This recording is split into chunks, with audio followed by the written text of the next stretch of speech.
أعوذ بالله من الشيطان الرجيم. بسم الله الرحمن الرحيم. الحمد لله رب العالمين، وصلى الله على محمد وآله الطاهرين. اللهم صل على محمد وآل محمد.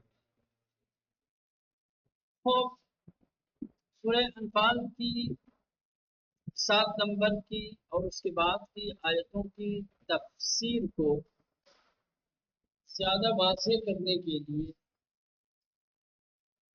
انہوں نے ضروری سمجھا کہ جنگ بدر کا جو واقعہ ہے اور جنگ بدر جس طریقے سے واقع ہوئی ہے اس ماجرے سے، اس حادثے سے آپ کو آگاہ کرے.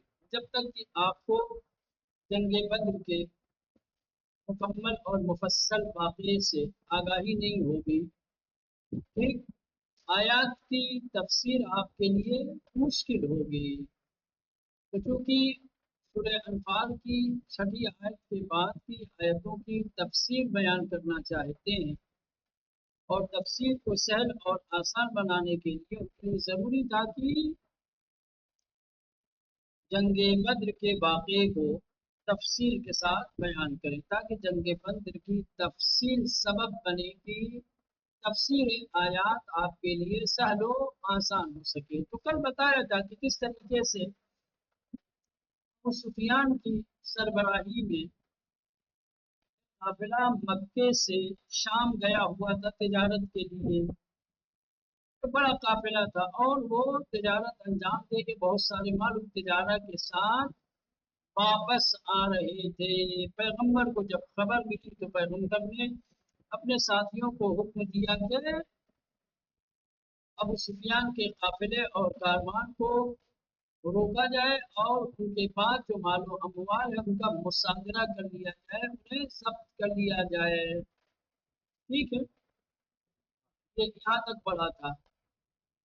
ٹھیک، اب اس میں جو چیزیں تھی، کیوں آخر پیغمبر نے اس طریقے کا اقدام کیا، پیغمبر کے اقدام کے جواز کے لیے جو کل دو دلیلیں دی تھی اس کو نہیں دہراؤں گا، یا دو جملے میں اگر کہہ دیا جائے تو وہ یہ ہے کہ پیغمبر نے اس طریقے کا اقدام اس لیے کیا کہ پیغمبر اور دوسرے مسلمانوں کی ہجرت کی وجہ سے مسلمانوں کے بہت سارے اموال انہی لوگوں کے ہاتھ میں ہے نا، لوگوں کے پاس جو چھوڑ کے گئے مکے، ان کے گھروں پہ قبضہ بھی نہیں لوگ کا ہو گیا. معلوم موقع تھا کہ وہ اپنے یہ مال کا جبران کرے. یا 13 سال پیغمبر اور مسلمانوں نے ان کی طرف سے آزار و اذیت دیکھی تھی، آج اس کا بدلہ لینے اور اس کا جبران کرنے کا موقع تھا. تو جب پیغمبر نے اپنے ساتھیوں کو حکم دیا اور ادھر جنگ بدر کے لیے مسلمان تیار ہوئے، دوسری جانب جو قافلہ تھا، جو کاروان تھا ابو سفیان کا، دوسری طرف ابو سفیان نے اپنے دوستوں کے ذریعے سے پیغمبر کے ان تمام ارادے کے سلسلے میں آگاہی حاصل کی. بہرحال ابو سفیان از یک سو بے وسیلے دوستان خود در مدینے، بہرحال ابو سفیان نے ایک طرف تو مدینے میں جو اس کے دوست تھے، ساتھی تھے، ان تصمیم پیغمبر آگاہ شد، اپنے دوستوں کے ذریعے سے پیغمبر کے اس ارادے سے مدینے میں جو ابو سفیان کے ساتھی تھے ان لوگوں نے ابو سفیان کو بتا دیا کہ پیغمبر کا یہ ارادہ ہے، وہ کچھ لوگوں کو تیار کر رہے ہیں تمہارے قافلے پہ دھاوا بولنے کے لیے. تو ایک طرف تو یہ کہ ابو سفیان کو پتہ چل گیا کہ پیغمبر کیا کرنے والے ہیں.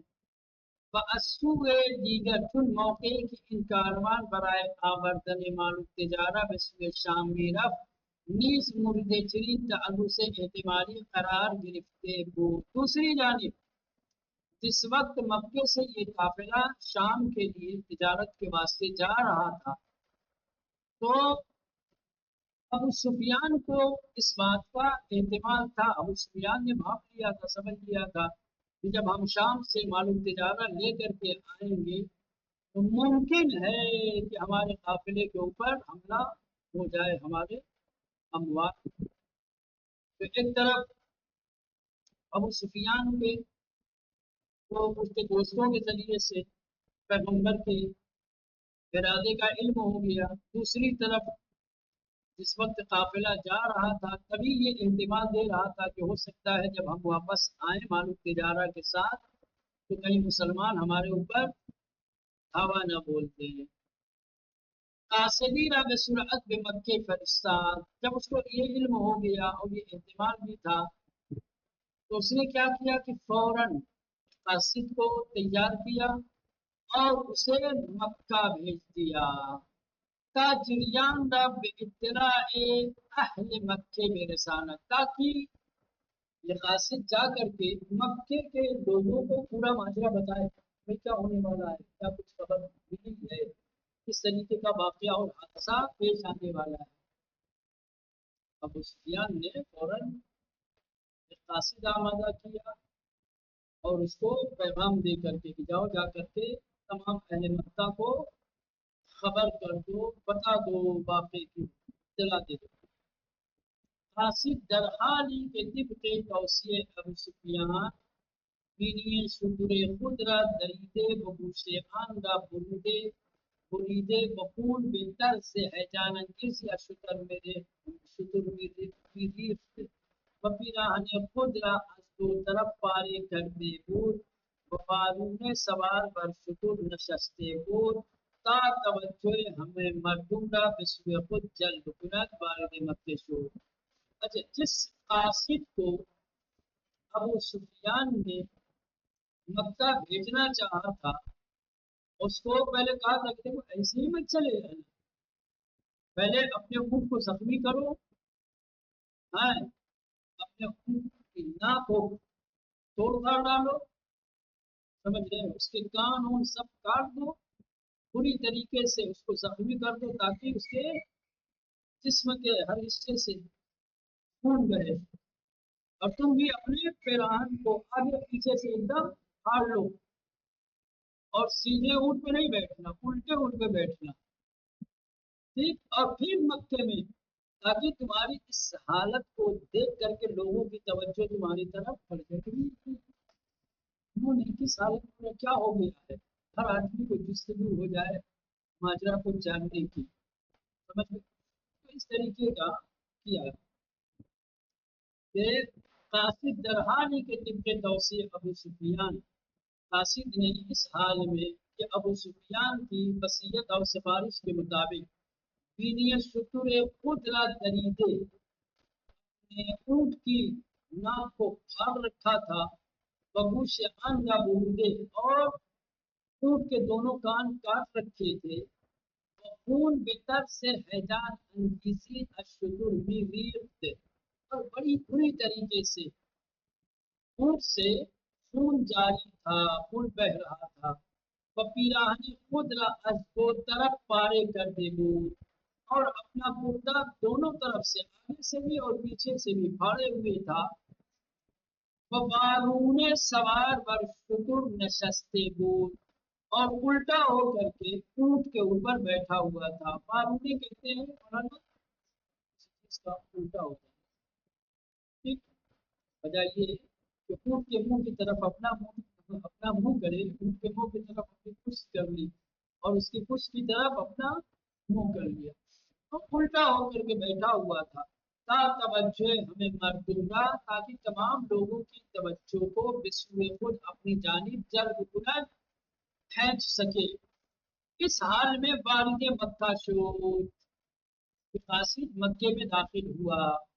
فریاد بر آور، اور چلانے لگا، اے مردم پیروز مند، کاروان خود را دریابید، اے آبرومند، اے کامیاب اور کامران لوگوں، اپنے قافلے کو بچاؤ. کاروان خود را دریابید، اپنے کاروان کو، اپنے قافلے کو بچاؤ. کاروان خود را دریابید، اپنے قافلے کی مدد کرو. شتابید و اجلے، کوئی دوڑو اور جلدی کرو. اما بابر نمی کنم کہ بے موقع میں رسد، یہ بھی کہنا درکار ہے مجھے نہیں لگتا کہ تم لوگ وقت پر پہنچ پاؤ گے. ٹھیک، باور نمی کنم مجھے یقین نہیں ہے کہ بے موقع پر بے رسی تم لوگ پہنچ سکو.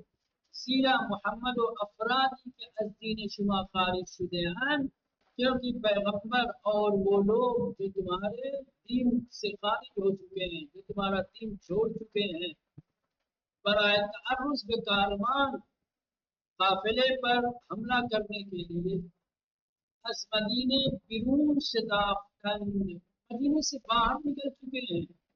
در این موقع خواب عجیب و وحشتناک تھی. یہ وہ موقع تھا، اب یہاں سے بیچ میں مولانا کہ کوئی خواب آتا ہے، کوئی خواب دیکھتا ہے. سمجھ رہے ہیں؟ ابھی بات یہاں تک ہے. ادھر پیغمبر اپنا قافلہ لے کر کے ادھر آ رہے ہیں، ادھر ابو سفیان نے اپنا ایک قاصد بنا کر کے مکے والوں کو خبردار کرنے کے لیے، بتانے کے لیے بھیجا ہوا ہے. اس موقع بدرین موقع خواب عجیب و وحشتناکی کی آتے کے فرزند عبد المطلب و ام پیغمبر دیدے ہو. اس موقع پر عبد المطلب کی اولاد میں سے ایک جس کا نام عاتقہ ہے، جو پیغمبر کی پھوپھی یا چچی ہے، جنہوں نے دیکھا تھا کہ جس خواب کو ایک دوسرے سے نقل کیا جا رہا تھا، دہان بے دہان می گز، تو خواب ایک منہ سے دوسرے منہ تک، ایک کے ذریعے سے دوسرے تک پھیل رہا تھا. وبر حیجان مردم می افسوس، اس کی وجہ سے لوگوں کا حیجان اور بڑھا ہوا تھا کہ بھئی یہ اس طریقے کے حالات پیدا ہوئے ہیں اور یہ اس طریقے کا خواب انہوں نے دیکھا ہے. تو دو عجیب چیزیں جو ہے ایک ہی موقع پہ، ایک ہی وقت پہ، کہ ادھر جنگ کی تیاریاں چل رہی ہیں دونوں جانب سے، دوسری طرف ایک ہیجان انگیز، ایک وحشتناک خواب عاتقہ نے دیکھا. اب وہ خواب یہاں سے نقل کر رہے ہیں، پھر باقی ماجرا بعد میں. ٹھیک ہے، تو خواب کیا تھا؟ فریان خوابین ہو. خواب کچھ اس طریقے سے تھا کہ او سے مستقر در خواب دیدے بود کہ عاتقہ جو فرزند عبد المطلب اور ام پیغمبر ہے، انہوں نے 3 دن پہلے خواب میں دیکھا تھا کہ شخصی فریاد بھی زد، کہ ایک شخص پکار رہا ہے، مردم کے سوئے قتل گاہ خود کے شتاب، کہ اے لوگوں تم لوگ اپنی قتل گاہ کی طرف بڑھو، تیزی کرو.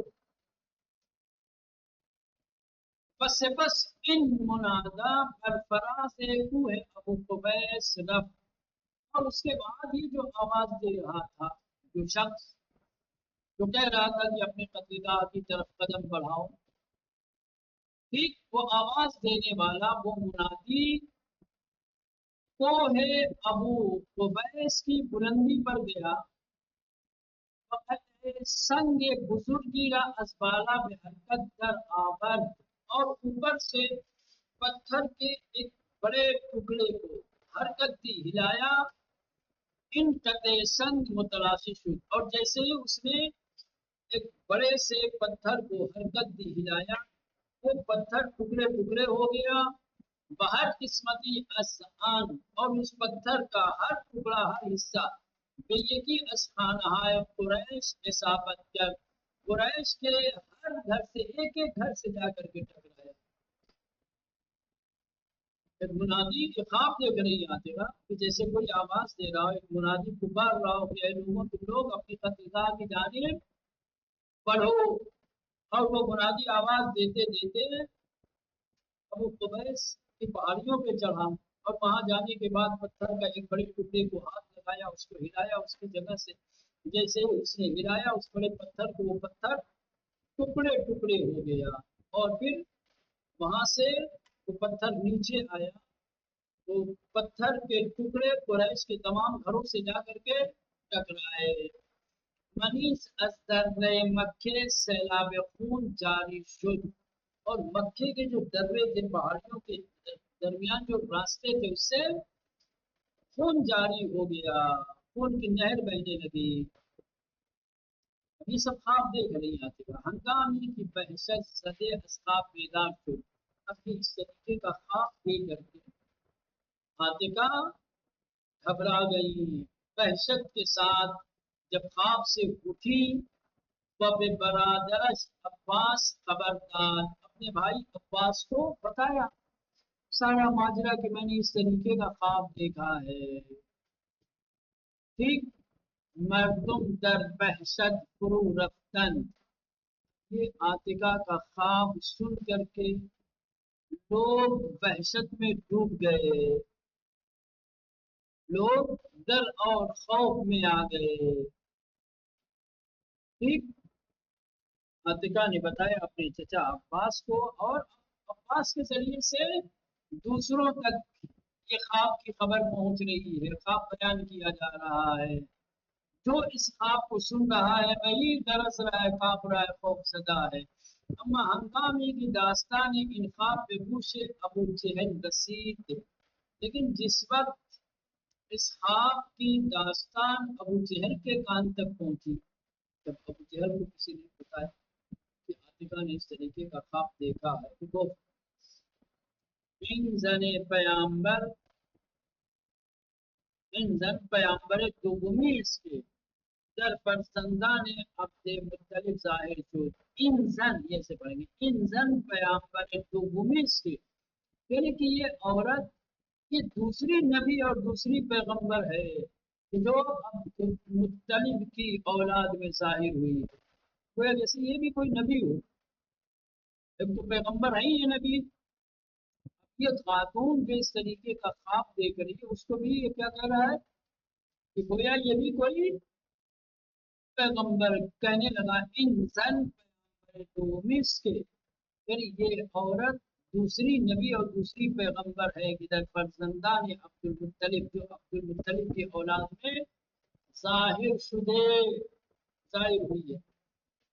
قسم بے بدہائے لا تو غصہ، قسم ہے لات و غصہ کی، اس سے روز مہلت میں دہی، کہ ہم 3 دنوں کا وقت دیں گے، اگر اثری استعبیر خواب او ظاہر نشد، کہ عاتقہ نے جو خواب دیکھا ہے اگر اس خواب کی کوئی تعبیر کا اثر ظاہر نہیں ہوا، نامئی را درمیان خودمان امضا می کنی، تو ہم ایک تحریر لکھیں گے، خط لکھیں گے اپنے درمیان، اور سارے لوگ اس پر اپنی اپنی دستخط کریں گے۔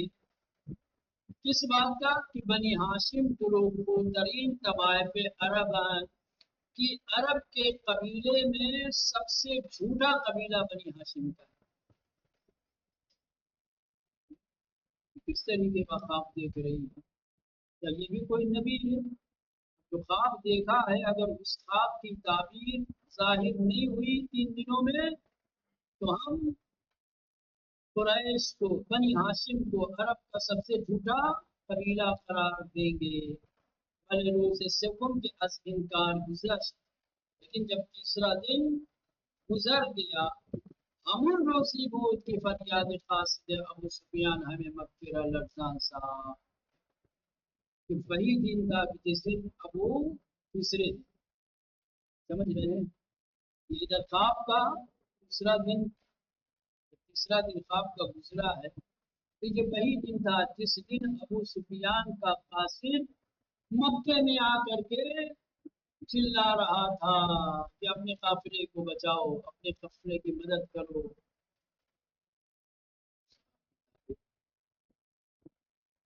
ٹھیک، وہ کہیں گے ہمون روزی بود کے بولے سے روز سوم کے از انکار گزشت، جس دن یہ ابو جہل نے اس طریقے کی باتیں کہی تھی، اب کہا تھا کہ 3 دن کا ہم ٹائم دیتے ہیں، اگر 3 دن کے اندر اس خواب کی کوئی تعبیر ظاہر نہیں ہوئی، تو ہم بنی ہاشم کو عرب کا سب سے جھوٹا قبیلہ قرار دیں گے، تو 3 دن ابھی گزرا تھا ان تمام باتوں کو، ان تمام جریان کو لے کر کے. تو یہ تیسرے دن ہم روزی بود، وہی دن تھا کہ فریاد قاصد ابو سفیان، کہ ابو سفیان کے قاصد کی فریاد نے ہمیں مکے را لرزان ساخت، جس نے پورے مکے کو ہلا کر کے رکھ دیا تھا. ٹھیک. انجا کے بسیاری از مردم مکے در این کاروان سہمی داشتن.